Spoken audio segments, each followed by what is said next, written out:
खोजी टीवी के मुअज़्ज़िज़ दोस्तों, मैं हूं माजिद मलिक और आप तमाम देखने और सुनने वालों को अस्सलाम वालेकुम। नाज़रीन ग्रामी, बांग्लादेश और पाकिस्तान के बेहतर होते हुए ताल्लुकात मोदी हुकूमत को पसंद नहीं आए और एक घिनौने मंसूबे के तहत बांग्लादेश को रुस्वा करने के लिए संगीन जाल बिछाया जाने लगा है। एक आम खबर के मुताबिक बांग्लादेश में कायम एक भारतीय नेटवर्क का इंकिशाफ हुआ है जो पाकिस्तान को बदनाम करने के लिए मुनज़्ज़म कार्रवाइयां सरअंजाम देता है। इस नेटवर्क ने पाकिस्तान के खिलाफ कौन कौन से इकदामात किए और क्या बलोचिस्तान में होने वाली दहशतगर्दी में इसी नेटवर्क का हाथ है, और रिपोर्ट्स के मुताबिक किस तरह यह नेटवर्क बांग्लादेश को पाकिस्तान से दूर करने की जदोजहद कर रहा है। आज हम आपको दुश्मन मुल्क भारत की एक और साजिश से आगाही देने की कोशिश करेंगे। ताहम आगे बढ़ने से कबल देखने और सुनने वाले मुअज़्ज़िज़ दोस्तों से इल्तमास है कि हकायक से मुकम्मल आगाही के लिए वीडियो को आखिर तक जरूर देखिएगा। तो आइए चलकर मौजू का बाकायदा आगाज करते हैं। मुअज़्ज़िज़ नाज़रीन ग्रामी, पाकिस्तान के खिलाफ प्रोपेगेंडा मुहिम चलाने में भारत ने बरतानिया को भी मात दे रखी है। दूसरी जंगी अजीम के दौरान बरतानिया ने जर्मनी के खिलाफ रेडियो के जरिए झूठी और बेबुनियाद खबरें नशर करके जर्मनी का चेहरा मसख कर दिया था और इसी घिनौने प्रोपेगेंडे से दूसरी आलमी जंग जीत ली थी। ताहम दूसरी जानिब भारत पाकिस्तान के खिलाफ आजादी के बाद से ही झूठा प्रोपेगेंडा कर रहा है। फिर मसले कश्मीर के वजूद में आने के बाद वो हाथ धोकर पाकिस्तान के पीछे पड़ गया। वो इस वक्त पाकिस्तान के खिलाफ इतने बड़े पैमाने पर प्रोपेगेंडा मुहिम चला रहा है कि लगता है कि अपने जंगी बजट के बाद अगर वो किसी मद में सबसे ज्यादा रकम खर्च कर रहा है तो वो पाकिस्तान के खिलाफ इसकी प्रोपेगेंडा मुहिम है। इसकी इस पाकिस्तान दुश्मन मुहिम की इंतहाई घिनौनी कहानी गुज़श्ता दिनों डिसइंफो लीग के इंकिशाफ के बाद पूरी दुनिया के सामने आ चुकी है। यह तकरीबी मुहिम गुज़श्ता 15 बरस से जारी थी और अफसोस कि हमारे किसी इदारे को इसकी कोई खबर नहीं थी। हकीकत यह है कि भारतीय हुक्मरान हमारी गफलत से फायदा उठा रहे हैं और दुनिया को हमारे कल्चर के खिलाफ भड़का रहे हैं। भारतीय हुक्मरानों ने दुनिया के तमाम ही बड़े अखबारों और टीवी चैनल्स को बाकायदगी से फंड्स फ्राहम करके अपने काबू में कर लिया है। इसी के हक में खबरें और रिपोर्टें पेश की जा रही हैं और मसले कश्मीर पर इसके मौक़िफ़ की भरपूर तर्जुमानी की जा रही है, जबकि पाकिस्तान के खिलाफ जहर उगला जा रहा है। और अब जबकि चीन की मदद से पाकिस्तान और बांग्लादेश के ताल्लुकात बेहतर हो रहे हैं, तो ऐसे में एक बार फिर से भारत ने इंतहाई घिनौना कदम उठाते हुए इन ताल्लुकात को ठेस पहुंचाने की कोशिश की है। नाज़रीन मोहतरम, गुज़श्ता रोज की एक अहम खबर के मुताबिक दिल्ली सरकार ने बांग्लादेश में पाकिस्तान मुखालिफ प्रोपेगेंडे की एक नई मुहिम शुरू कर दी है। इस हवाले से मुक्ति जदा मंशा नामी एक भारतीय तंजीम का इंकिशाफ हुआ है जो बांग्लादेश में पाकिस्तान को बदनाम करने के लिए इस्तेमाल की जाती है और राज समेत भारतीय फौज के शरपसंद ऑफिसर्स इस तंजीम को कंट्रोल करते हैं। जबकि इस नेटवर्क की मदद से एक तरफ पाकिस्तान में तखरीबी कार्रवाइयां की जा रही हैं तो दूसरी जानिब बांग्लादेश को बदनाम करने की साजिशें भी रचाई जा रही हैं। मोदी सरकार बांग्लादेश में पाकिस्तान के लिए बढ़ते ताल्लुकात से खौफजदा है और वो तमाम इकदामात कर रही है जिनसे पाकिस्तान और बांग्लादेश के माबैन दूरियां बढ़े। ये बात यकीनी तौर पर आप सब जानते होंगे कि 5 अगस्त 2019 को मकबूजा कश्मीर में आर्टिकल 370 के खात्मे पर नरेंद्र मोदी के खिलाफ सबसे बड़ा एहतजाज बांग्लादेश में हुआ।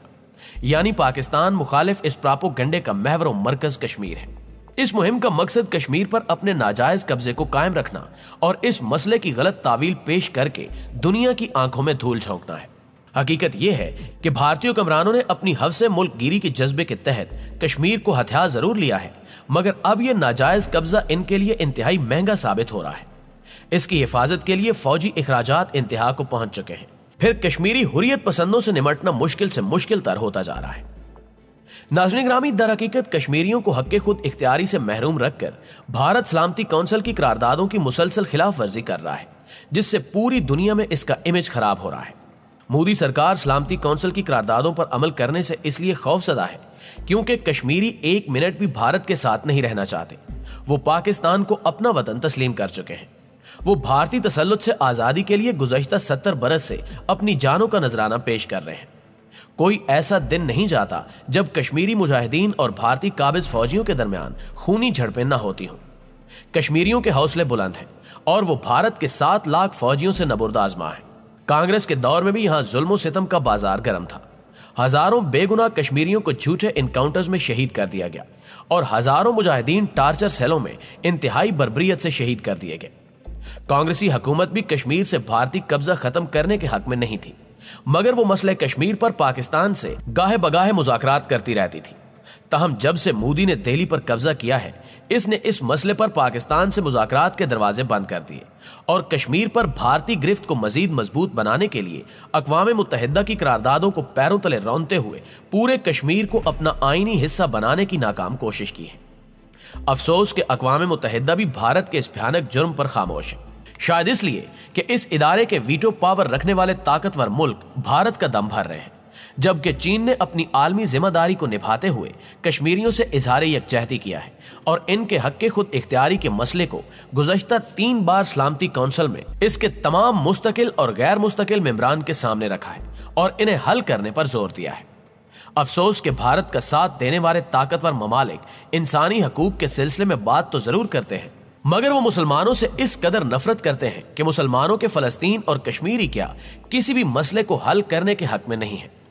मुअज़्ज़िज़ दोस्तों, भारत एक तरफ पाकिस्तान के खिलाफ जहरीला प्रोपेगेंडा करने में मसरूफ है तो दूसरी तरफ पाकिस्तान में दहशतगर्दी को हवा देने में भी कोई कसर नहीं कर रहा।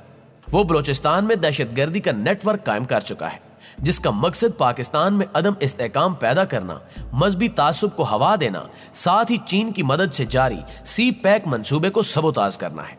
सी पैक पाकिस्तान के लिए एक गेम चेंजर मंसूबा है जिससे पाकिस्तान की तरक्की और अवाम की खुशहाली में इजाफा होगा, मगर भारत ही नहीं बाज मगरबी ममालिक भी इस मंसूबे की कामयाबी में रोड़े अटका रहे हैं। मगरबी ममालिक अपने साम्राज्य मकासद के तहत चीन को गवादर के जरिए मिलने वाली आसान राहदारी की सहूलत को नामुमकिन बनाना चाहते हैं, इसलिए वो मोदी की पाकिस्तान मुखालिफ दहशतगर्दाना कार्रवाइयों की बढ़ चढ़कर हौसला अफजाई कर रहे हैं। मोदी मगरबी ममालिक की शय पर ही कभी पाकिस्तान के खिलाफ सर्जिकल स्ट्राइक की धमकियां दे रहा है तो कभी गिलगित बल्तिस्तान पर हमला करने की बड़के मार रहा है। LOC पर तो रोज ही इसके फौजी खौफनाक फायरिंग करके आजाद कश्मीर के सरहदी इलाकों में आबाद लोगों को निशाना बना रहे हैं। गुज़श्ता दिनों भारतीय फौज ने अक़वाम मुत्तहिदा की एक गाड़ी पर जानबूझकर फायरिंग करके उसे काफी नुकसान पहुंचाया था। पाकिस्तान के शदीद एहतजाज पर भी अक़वाम मुत्तहिदा ने भारत के खिलाफ कोई एक्शन नहीं लिया। गुज़श्ता दिनों बलोचिस्तान में भारतीय दहशतगर्दी में मजीद इजाफा हो गया है। मच के इलाके में 11 कारकुनों का लर्जा खेज कत्ल भी भारतीय दहशतगर्दी का नतीजा है। करक में मंदिर की तोड़ फोड़ में भी भारतीय एजेंट्स मुलव्वस हैं। वो इन कार्रवाइयों के जरिए पाकिस्तान के इमेज को नुकसान पहुंचाकर पाकिस्तान की अकलियतों को बदजन करना चाहते हैं। भारतीय मीडिया ने इस वाक़े की खूब तशहीर की है, मगर भारतीय रियासत इंदौर की एक मस्जिद पर बीजेपी के गुंडों के हमले की खबर को सिरे से नशर ही नहीं किया गया। नाज़रीन ग्रामी, भारत में मसाजिद और मज़ारों पर आए दिन हिंदू गुंडे हमला करते रहते हैं और गाय को ज़िबा करने का झूठा इल्जाम लगाकर मुसलमानों को जान से मारते रहते हैं, जिसका हुकूमत भी कोई नोटिस नहीं लेती। इसमें कोई शक नहीं कि हमारी फौज ने मुल्क से भारतीय दहशतगर्दी को उखाड़ फेंका है, मगर अब जरूरत इस अमर की है कि भारतीय झूठे प्रोपेगेंडे का भी मुंह तोड़ जवाब दिया जाए और इसके जरखरीद आलमी टीवी चैनल्स को लगाम दी जाए। बदकिस्मती से इस वक्त मुल्क में सियासी भूचाल जारी है, जिससे फायदा उठाकर दुश्मन मुल्क में कहीं कहीं दहशतगर्दाना वारदात में कामयाब हो रहा है। चुनांचे हिज़्ब इख्तिलाफ और हुकूमत को चाहिए कि मौजूदा सियासी बहरान को जल्द अज जल्द मिल बैठकर हल कर ले, क्योंकि यह बहरान मजीद बढ़ा तो मोदी वतन अजीज को यकीनन बड़ा नुकसान पहुंचा सकता है, जिसकी एक वजह यह है कि भारत अमेरिका से बीका एग्रीमेंट करके पागल हाथी बन चुका है, जिसे रोकना वक्त की सबसे अहम जरूरत है। आखिर में दुआ है कि अल्लाह मुल्क पाकिस्तान को दुश्मन की हर साजिश से महफूज रखे। आमीन सुमा आमीन।